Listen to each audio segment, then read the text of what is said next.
Dopo la pausa estiva, la Galleria360 riapre proponendo un doppio imperdibile appuntamento con l'arte contemporanea e infatti il percorso espositivo di questa mostra si divide in due differenti tappe, una mostra collettiva dal titolo Emozionarte e la mostra personale dell'artista David Whitfield dal titolo Reflection Interpretation. E quindi con vero piacere che diamo il benvenuto all'artista venuto dall'Inghilterra. So welcome, David. Yeah. We are very glad to meet you in person. Thank you. I'm very glad to be here.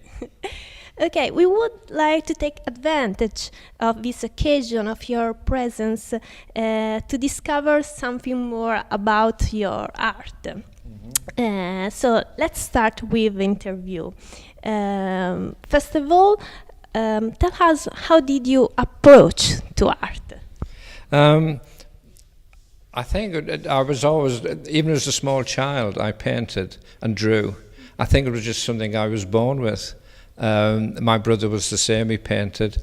Small children, we painted. At school, we always painted. And then later on, I went to art college.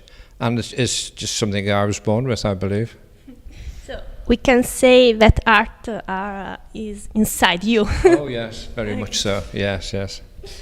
Okay, the second question is about the title.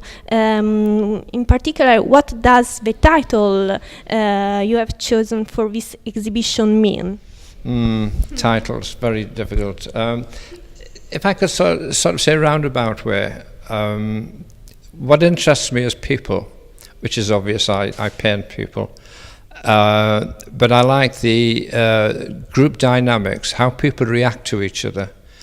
But also what I like is their behaviour and what goes on underneath that you don't see.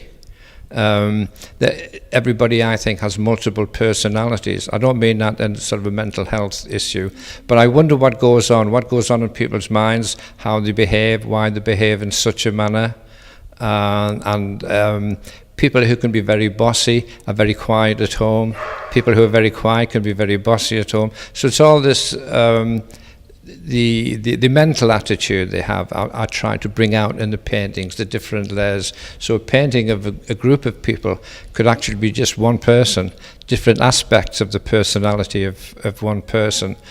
And because I reflect on that and think about it, I interpret it my way of how I see people through reading and observation. So hence the title, whatever the title is, I forgot. But it's interpretations, isn't it, and reflections, that's right. I don't know if that answers your question or not.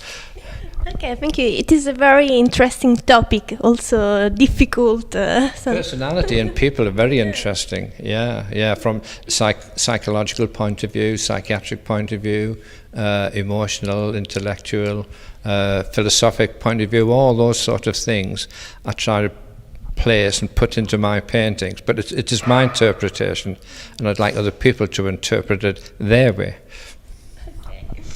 Okay, last question. What message would you like to convey with these artworks, and what are your expectations for this exhibition? I'd like for people to be interested in it, and to take time to look at them, and let the pictures speak to them, and to go away and come back and become more familiar with the paintings, and hopefully you will get some response, some emotional response and some intellectual response. So it adds something. It sounds a bit pompous to say it adds something to their lives. I didn't quite mean it like that, but it's, you know, if you go to your Uffizi gallery and you see these paintings, you love them, don't you? They stay with you all the time. So I'd like some sort of response like that. But I'd also like them to interpret the paintings their way. Their interpretation, my interpretation, is all valid. So I'd like them to do that and take something from the paintings, and hopefully they'll get a response from them. Okay, thank you, David, for your time and also for the interview. Thank you very much. My pleasure. Thank you.